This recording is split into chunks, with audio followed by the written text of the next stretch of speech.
हर्षोल्लास का पर्व है ये, जहाँ हम सभी मिलकर उस महाशक्ति की, उस दुर्गा की पूजा करते हैं। सूरज तो आज निकला है नवमी में, जैसा अखबार कहते हैं।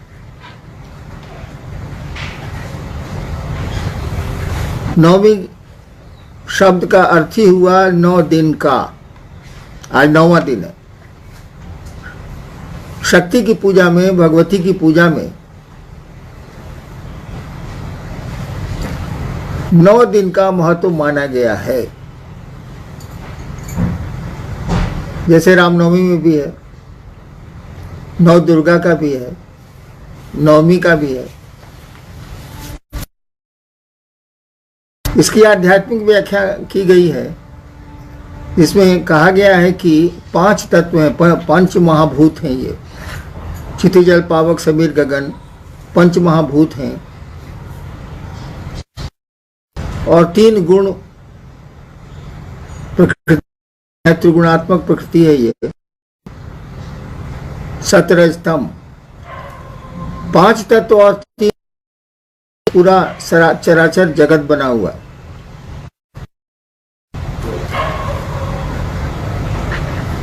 आदमी में भी शिव की इच्छा है, और उनकी इच्छा से ही, उस ईश्वर की इच्छा से ही 5 तत्व 3 गुण बने हैं। और शिव की इच्छा ही शक्ति मानी जाती है। ऐसी परिस्थिति में वो 9 के भीतर ही है। 5 तत्व 3 गुणों 1 शिव के भीतर ही पूरी शक्ति का विस्तार है, पूरी सृष्टि का विस्तार है। परमात्मा की इसी के माध्यम से व्याप्ति भी है और विस्तार भी है। इसीलिए शक्ति की पूजा में 9 अंक आता है। आज रामनवमी है, तिथि खंडित हुई है तो दशहरा आया है, यानी दशमी आई है। पहले आप सबों को इस दशहरा पर, इस विजयादशमी के पर्व पर मेरी हार्दिक शुभकामना है। आप मेरा प्रणाम ग्रहण करें। जहाँ तक कोरोना का सवाल है, इस बीमारी का सवाल है जिससे आज विश्व त्रस्त है। लॉकडाउन तो करीब करीब खत्म किया जा रहा है सरकारों के द्वारा, भारत सरकार, राज्य सरकारों के द्वारा, लेकिन बीमारी की दवा नहीं है। आपको याद होगा कि प्रधानमंत्री जी ने कहा कि दवाई नहीं तो ढिलाई नहीं। हमको आपको उसको मानना चाहिए। मास्क और जो दूरी है, सोशल डिस्टेंस जो मेंटेन करना है 6 गज का, 6 फीट का, उसको मानना है। अनावश्यक भीड़ भाड़ में नहीं जाना है, बिना काम के तफरीह में अभी नहीं निकलना है। थोड़ी सतर्कता तो जरूरी है। दवा आ जाएगी तो फिर देश में जो मशवरा प्राप्त होगा, सलाह प्राप्त होगी प्रशासन के द्वारा, वो हम लोग करेंगे। लेकिन अभी, और इसीलिए शिव चर्चाएं भी बंद की गई हैं कि भीड़ नहीं हो। जैसे 200 आदमी के इकट्ठा होने की अनुमति सरकार दे रही है, लेकिन 200 आदमी ही मात्र इकट्ठा होंगे इसकी कोई गारंटी हम आप नहीं ले सकते। कहीं सब समझता है कि हम तो अकेले जा रहे हैं। वो एक राजा था ना, जिसने कहा कि 1 लोटा थोड़ा सा दूध कुएं में डाल दिया और कहा कि इलाके के लोग इसमें 1-1 लोटा दूध डालें। सबने सोचा कि जब दूध पड़ा ही हुआ है तो 1 लोटा से क्या अंतर पड़ता है, पानी डाल देते हैं। और पूरे इलाके से 1-1 लोटा पानी ही आता रहा, दूध नहीं आया। नतीजा हुआ कि कुआं का पानी, जो दूध था वो भी पानी हो गया। तो 200 आदमी की अनुमति, या प्रशासन आपको अनुमति देता है कि 200 आदमी का आप कार्यक्रम कर सकते हैं। यदि एसडीओ साहब, आपके लोकल जो अनुमंडल पदाधिकारी हैं, वो अनुमति देते हैं कि ठीक है 200 आदमी में आप अपना कार्यक्रम करिए, लेकिन आप कोई गारंटी नहीं दे सकते हैं कि 2 ही आदमी होंगे। वो संख्या बढ़ेगी, क्योंकि शिव शिष्यता में भीड़ बहुत है, शिव शिष्य बहुत हैं, खास करके गुरु बहनें हैं जो मानती नहीं हैं। तो 200 आदमी की अनुमति लेकर कार्यक्रम करना भी बहुत ठीक नहीं होगा, क्योंकि आप संख्या को रेगुलेट नहीं कर सकते हैं, नियमित नहीं कर सकते हैं। आइए देखते हैं, कुछ जिज्ञासाएं आई हैं और कोशिश करते हैं उनका क्या उत्तर हो सकता है। जी, अरुणाचल प्रदेश से एक शिष्य हैं जिन्होंने जिज्ञासा भेजी है। Be Diwali ready in 10 minutes. Get gifting essentials and more on कि कहा जाता है कि शिव और शक्ति में कोई विभेद नहीं है, ऐसे में भगवान शिव से जुड़े बिना शक्ति की आराधना कैसे फलदायी होगी? हाँ, शक्ति और शिव में तो कोई विभेद नहीं माना जाता है। सूरज और सूरज की किरणें, आग और उसकी गर्मी, ताप। आग है तो ताप होगा, गर्मी उसमें होगी, हीट उसमें होगा। सूरज है तो रोशनी उसमें होगी, प्रकाश की किरणें होंगी ही होंगी।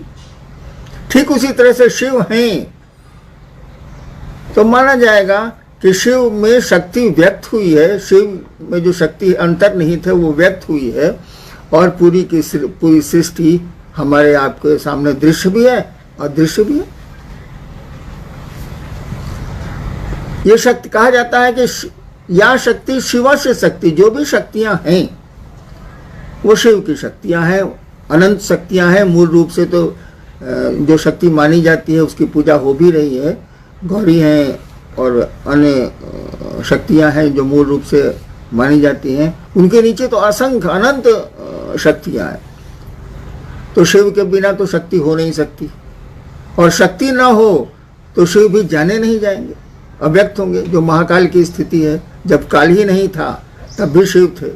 काल का अर्थ होता है जब कुछ बनेगा तो काल शुरू होगा।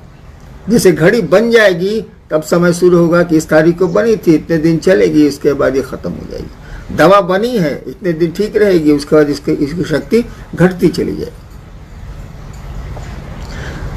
तो महाकाल का यही कॉन्सेप्ट है, महाकाली का भी यही कॉन्सेप्ट है। जब काल नहीं था यानी सृष्टि नहीं थी तब भी ये थे, लेकिन वहां शक्ति अव्यक्त है शिव में, शिव की इच्छा अव्यक्त है शिव में, व्यक्त नहीं हुई है, उसका प्रस्फुटन नहीं हुआ है। जैसे शक्ति व्यक्त हुई है तब वही 5 तत्व और 3 गुणों का निर्माण हुआ है और पूरी सृष्टि बनती चली गई है क्रमशः। तो सवाल है कि क्या शक्ति की जी विभेद नहीं है कोई, वो तो नहीं है शिव और शक्ति में। हाँ। तो ऐसे में भगवान शिव से जुड़े बिना शक्ति की आराधना कैसे फलदायी होगी? देखिए, आराधना का उद्देश्य क्या है, पहले तो ये महत्वपूर्ण है। आप चाहते क्या है, आप भगवती से क्या मांगना चाहते हैं? सुख, धन, धान्य, वैभव, इस जगत की चीजें,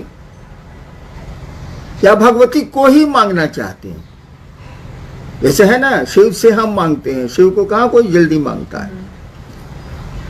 तो भगवती से अगर मान लेना चाहते हैं तो शिव की पूजा की बहुत महत्ता नहीं है, वो दे देंगी। हालांकि शक्ति उन्हीं की है, लेकिन वो दे देंगी। देवियों की स्वतंत्र पूजा होती ही होती है, पहले नहीं होती थी, अब तो होने लगी है, बहुत दिनों से, बहुत हजार वर्षों से हो रही है। लेकिन अगर भगवती को चाहेंगे आप, तब तो शिव की आराधना मस्त है, कोई उपाय नहीं है हमारे आपके पास, क्योंकि उन्हीं की शक्ति है, उन्हीं की इच्छा है। शक्ति कहा जाता है, शिव की इच्छा शक्ति है, और उन्हीं की इच्छा से सारा जगत चल रहा है, वही शक्ति काम कर रही है। तो शक्ति से अगर जगत मांग रहे हैं तो मिल भी सकता है, लेकिन शक्ति को ही मांग रहे हैं, भगवती को ही अपना बनाना चाहते हैं, तब तो शिव की आराधना अनिवार्य है, आवश्यक है। कोई उपाय हमारे आपके पास नहीं है। जगत मांगिएगा तो दे सकती, देती ही।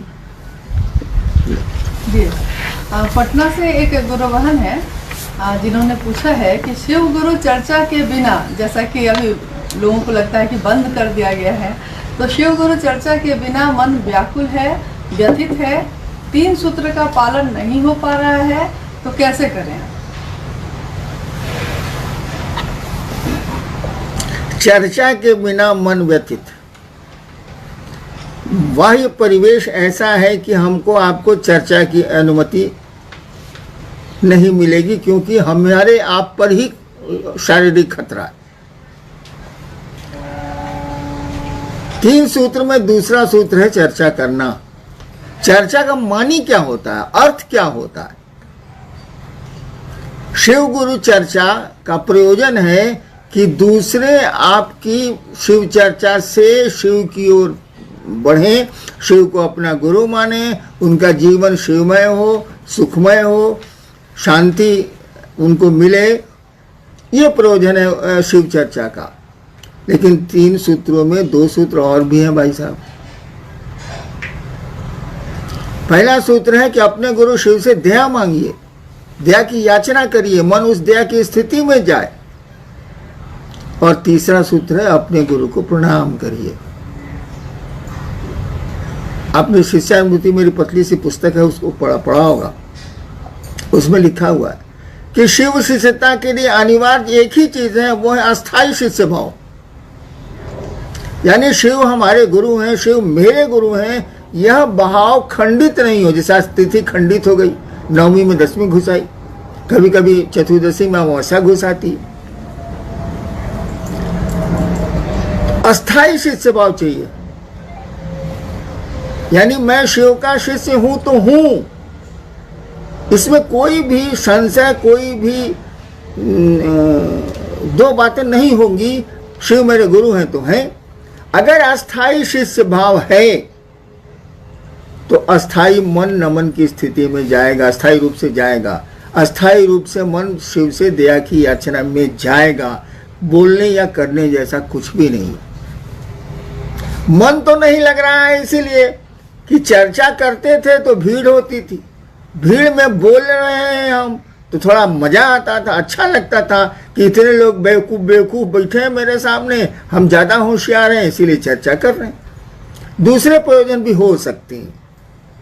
एक आदमी का प्रयोजन हो सकता है कि लोगों को सुना रहा वो कि शिव की चर्चा सुन के ये लोग शिव की ओर चलेंगे, शिव इनके गुरु होंगे, शिव से जुड़ेगा इनका मन, तो कम से कम शैतानियत से तो बचेगा।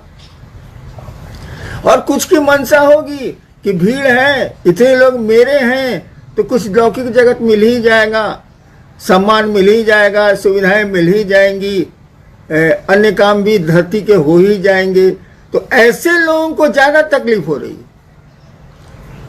जिनका जगत छूट रहा है चर्चा के बिना, जागतिक सुख सुविधाएं कम हो रही हैं चर्चा के बिना, उनको तो दर्द होगा भैया कि कुछ मिल नहीं रहा है, न सम्मान मिल रहा है, न सुविधा मिल रही है, न पैसे मिल रहे हैं, ये क्या हो रहा है।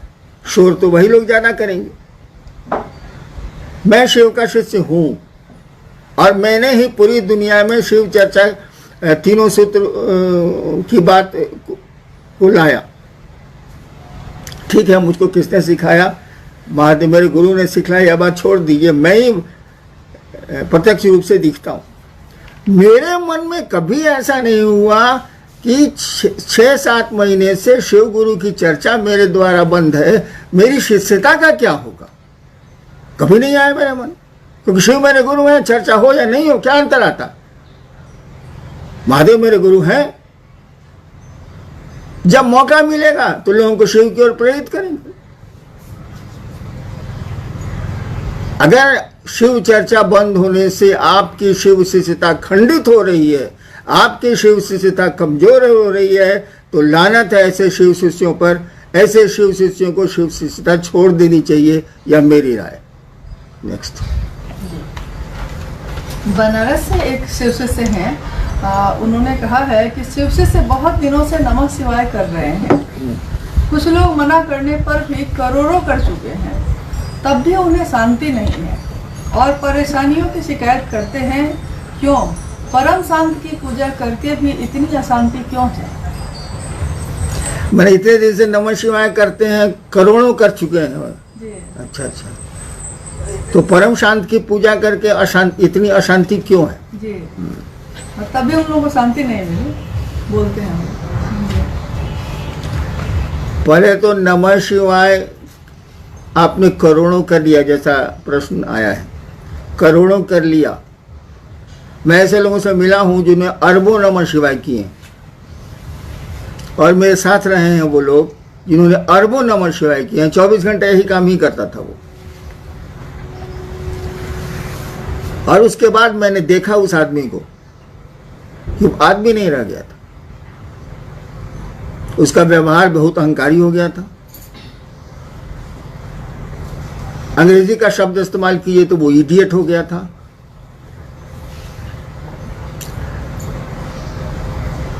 अव्यवहारिक हो चुका था, किसी से ठीक से बात नहीं करता था। तो अभी तो आपने कहा कि नमः शिवाय करके भी परेशानी आए, इतने नमः शिवाय किया। एक आदमी तो मैंने देखा है कि नमः शिवाय करके सबको डांटते चलता था, मर गया वो आदमी नहीं है धरती पर, लेकिन मैंने देखा है। क्यों ऐसा हुआ? नमः शिवाय का अर्थ है शिव को प्रणाम, शिव को नमन। उस सर्वोच्च सत्ता को आप प्रणाम निवेदित कर रहे हैं, झुक रहे हैं आप। ये नमः शिवाय करके तन कैसे गए आप? कहीं जरूर गड़बड़ी है, और भीषण गड़बड़ी है। सामान्य आदमी भी बेकार हो गया नमः शिवाय करके। इसीलिए कि नमः शिवाय में दो स्थितियां होती हैं। एक, नमः शिवाय का अर्थ में जो भाव छिपा है वो, जैसे नमः शिवाय का अर्थ है शिव को नमन, शिव को प्रणाम। इसमें भाव क्या छिपा है? मन आपका झुकेगा भाई साहब। प्रणाम करिएगा किसी को तो मन झुकेगा, बिना झुके भी प्रणाम होता है, खूब होता है। हम लोग लाचारी में धरती पर बहुतों को प्रणाम करते हैं और मन ही मन सोचते हैं कि साल कहां से बैठा गया, आज खाना नहीं मिलेगा। ऐसे भी प्रणाम होते हैं औपचारिक, लेकिन शिव को तो औपचारिक प्रणाम नहीं चलेंगे। वहां तो मन को प्रणाम की स्थिति में जाना होगा। नमः शिवाय का अर्थ और चैतन्य मंत्र में दो चीजें होती हैं। तो नमः शिवाय का अर्थ तो क्लियर है, बहुत हल्की सी संस्कृत है, नमः शिवाय शिव को प्रणाम। लेकिन इसका अर्थ है शिव को प्रणाम, उसके में भाव क्या है? रोड पर चल रहे हैं, कका गोड़ लगता नहीं, अब मने मन सोच रहे साला ककवा कहां से बेटा गया, आज तो नाश्ता नहीं मिलेगा। वाह, ये प्रणाम नहीं है। तो नमः शिवाय में शिव को प्रणाम करने का भाव छिपा है, शिव को नमन करने की स्थिति छिपी है। मन जब शिव को प्रणाम करेगा तो ये झुकना सीखेगा, विनीत होगा। कहा जाता है अकड़ और अहंकार दो चीजें न भक्ति मार्ग में चलती हैं न शिष्यता में चलती हैं। अकड़ और अहंकार से बचना होगा। और चैतन्य, मंत्र में चैतन्य होता है। ये शिव क्या है?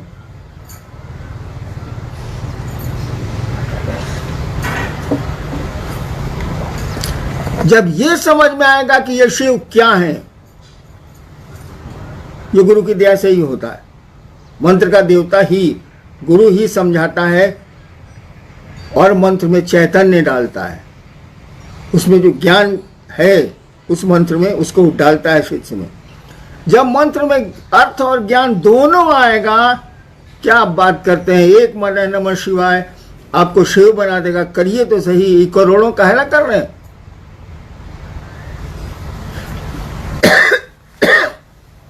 हमने कहा ना कि एक माला नमः शिवाय करिए, एक एक दाने पर शिव को प्रणाम करिए।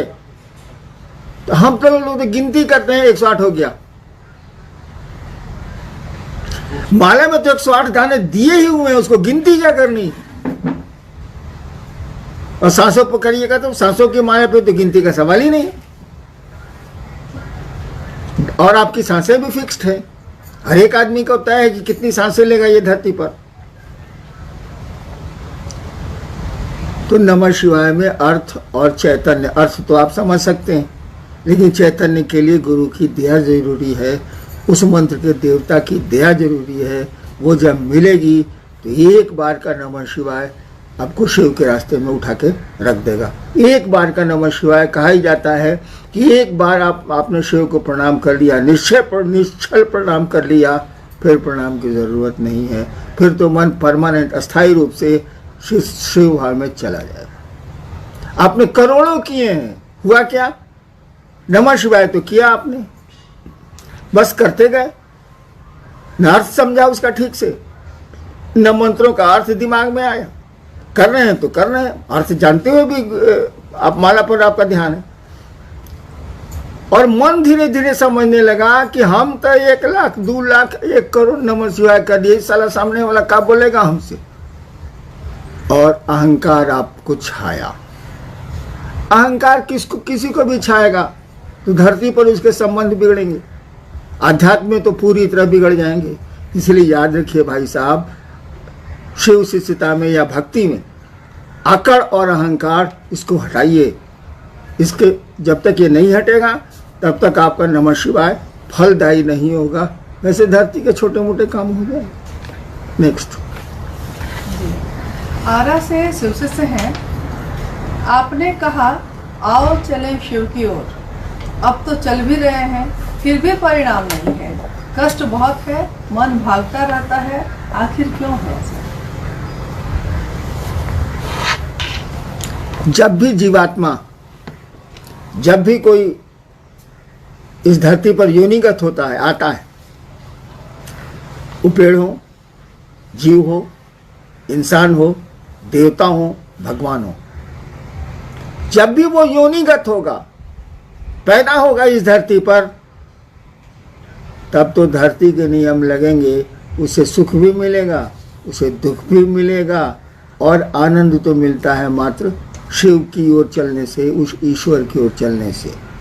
जब दुख मिलेगा तो याद रखिए सुख भी मिलेगा, जब सुख मिलेगा तो याद रखिए दुख भी मिलेगा। लेकिन जब आनंद मिलेगा तो उसका उल्टा होता ही नहीं है। इसीलिए ईश्वर को कहा जाता है सच्चिदानंद, शिव को कहा जाता है वो ईश्वर है, महेश्वर है, आनंद वही है, उन्हीं के रास्ते में है, उन्हीं की दया पर है। तो आओ चलें शिव की ओर किसी ने कहा। अरे भैया, जिस दर्द से कहा वो दर्द समझ में आया कि शब्द पकड़ा गए? जिसने भी ये कहा कि आओ चलें शिव की ओर, उसके भीतर दर्द था, एक पुकार थी वह शिव की ओर चलने की, कि उसके पास भाव थे, और उस समय उसके पास दूसरा कोई भाव नहीं था। भीतर से उसने आवाज दी आओ चलें शिव की ओर। हम लोगों के लिए तो वो शब्द हैं, आओ चलें शिव की ओर, है ना हुआ, वही हो गया, है ना हुआ। आओ चलें शिव की ओर, जिसने कहा उसके भीतर दर्द था, एक क्या कहिएगा, उसको एक पीड़ा थी, और इसी दर्द के तहत उसने आवाज दी आओ चलें शिव की ओर। अगर उस दर्द से आप चलते हैं, उस दर्द के पीछे चलते हैं, तो कोई पीड़ा नहीं होगी। पीड़ा तो होती ही रहती है, पीड़ा तो मन झेलता है। पुआल पर सोने वाले को डंडा पर सुला दीजिए, रात भर नींद नहीं आएगी। तो डंडा पर सोने वाले को पुआल पर सुला दीजिए। घटना है, यहाँ तो कोई दुर्घटना होती नहीं है जगत में, सब फिक्स्ड है। यहाँ सभी इंसिडेंट हैं, एक्सीडेंट नाम की कोई चीज़ नहीं है। हाँ, वो बोलचाल में हम लोग बोलते हैं। नेक्स्ट जी, मधेपुरा से शिव से हैं, उन्होंने पूछा है कि आपके द्वारा लिखित